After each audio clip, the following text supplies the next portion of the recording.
Welcome to the Boat Buyer's Secret Weapons series. I am your host, Captain Matt, and today we're talking about the ugliest boats of all time. We're going to have a little bit of fun today. This is going to be all about fun, and I'll start with the first one, and it is this Mastercraft that you saw probably bouncing around the internet on social media about a year or two.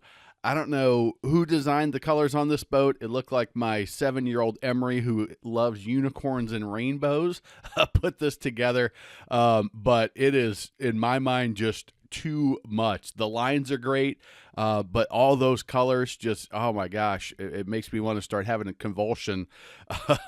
So that's number one. Next, we have the early 2000 Carvers. The lines on this boat, the look of it, it just looks off to me. The helm seems too far forward. It might be because of the way that arch it separates it, and that little eye drop window shape there in the midship. But these Carvers are just, I don't know what it is about them, but they just look off. And not to be left out, the Sea Ray 39 motor yacht, in about that same era. It's that the sloping bow, the way it all comes together. These boats were also very tippy, and didn't ride very well. At 39, that big tall motor yacht was not quite long enough for what they were trying to do. But on the other hand, these two designs did give you a ton of interior space because of the way they laid the boat out. I guess, didn't think about the aesthetics or weren't as concerned about the exterior aesthetics. They got a ton of space in that cabin, which is the reason you would get those boats. So, but they make the list. This one, the more I've had this one on the listing here, it's kind of growing on me. I've looked at it. It was one of the first ones I put on the list. It's a 1957 Lone Star Meteor. It's fully refurbished, but it's an odd looking boat. You know, back in this time, they were just starting to really mass produce boats, and they were becoming popular really in the 60s and 70s when they took off. These are one of the early ones in the fiberglass models, and it's just an interesting, odd-looking little boat. So the next one, this is one that friends had when I was a kid. It is a late 70s, early 80s model Viking deck boat. They were huge. On the inside, it had so much space. It had a center console, so you drove from the center of the boat, which when I was a kid I thought was really weird, but it's just a big old tub. That big tri-hull, which was popular at the time, it was such a rough ride, but just the looks of it was, straight lines. There was no sleekness to it. This was all about putting as many people on the boat as you possibly could, and getting out in the water. And that, we don't care about looks at all. I found this one on a fiberglass recycling website. Again, this is probably a mid-50s year boat. I couldn't figure out what the manufacturer was, but just a weird look with the hard top, the interior.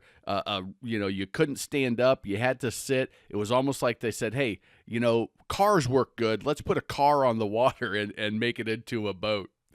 This one is a 2016 Absolute STL 40 foot, or a 40 STL. This is just again a weird looking boat, but very functional. It's a day boat up top, so you've got lots of seating and entertaining, and you've got a really nice cabin down below. Because they raised that deck up, they got a lot of space down in that down in the deck for a entertaining area and a sleeping area and a dinette. But it looks so weird, and it might be because that windshield just stops. The windshield doesn't wrap around at all, which may have something to do with just the odd looks to it. But I thought for being a over $500,000 yacht, that this one missed the mark on the aesthetics.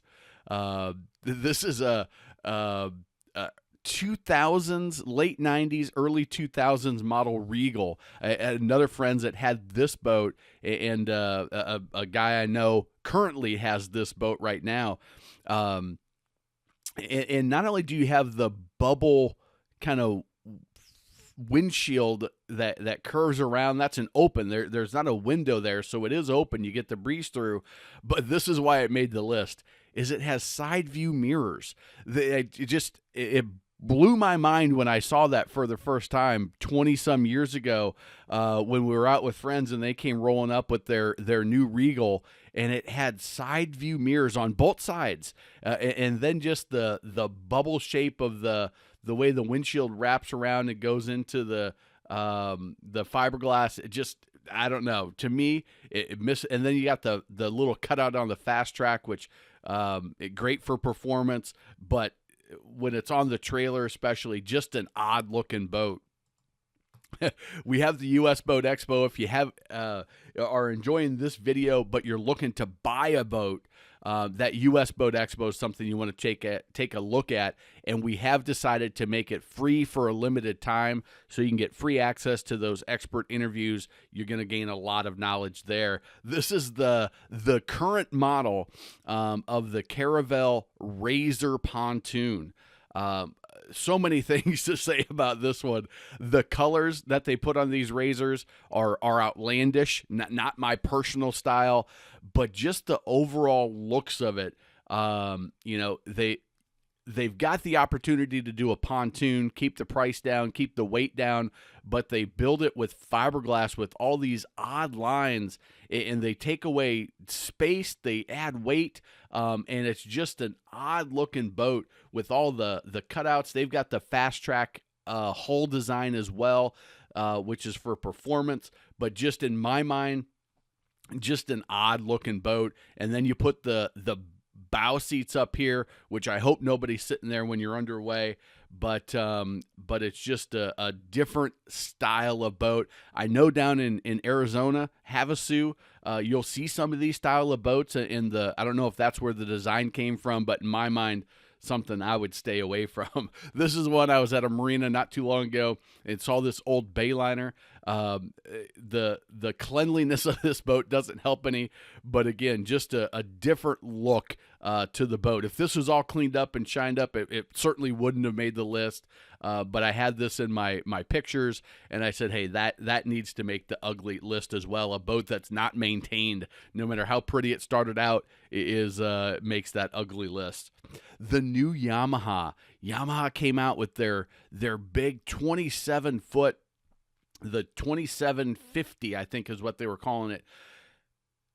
And I was like, man, this is going to be great. Yamaha has good-looking boats. I think they're the best jet boat on the market. And they came out with this, and it's the bubble windshield like that Regal had. Just in my mind, they had an opportunity to knock it out of the park, and they missed the mark with this one, in my opinion. Another one of those 50s era boats where they said, hey, boats and cars, they can look the same, they can feel the same, and they put this out. I thought this was a great one. The big wings on the back, it reminded me of those amphibious cars that they run at Disney, where they run the cars on the land and drive them right into the lake by the restaurant. And just so you know, I'm just having fun with this. If you have any of these boats, you got to stick around to the last one here, but this is the second to last. This is the boat that I grew up on. This is a picture of the boat that I grew up on, not the exact boat, but with the orange interior. It was orange throughout, the orange stripe. I waxed that orange stripe I don't know how many times as a kid, and I know it's not the prettiest boat, but we had such great memories on it. It really doesn't matter what your boat looks like. It's about, does it function the way you want it to, and you use it, get out with it with the people that you love, and make memories. Because this boat, as a 5-year-old, I have got from 5 to about 13, so many memories that I wouldn't give up for the prettiest boat in the world. And that leads us to our last one. It's this monstrosity. I don't know what in the hell is going on here. I don't know what they did, how they're using this boat. Looks like it started out like maybe a cruiser or a deck boat, and they added fiberglass and flotation, and I don't know what is going on here. But I would love to hear about your ugliest boats. If you've got a boat that you owned or that you've seen that's in your marina on the waters that you boat, let me know. I think this could be a fun one to make another video on with your input. You tell me what you think the ugliest boats are, and let me know. Remember, we've got that US Boat Expo for a limited time. You can get access for free, and YouTube's recommended some videos. Subscribe. We do a lot of educational videos for first-time and experienced boat buyers to help them make a smart decision. You can find those. We also have fun boating videos like this one. So thanks for watching. Leave a comment. Like it if you like this style of video, and we will catch you on the next one. Remember, life truly is better on a boat.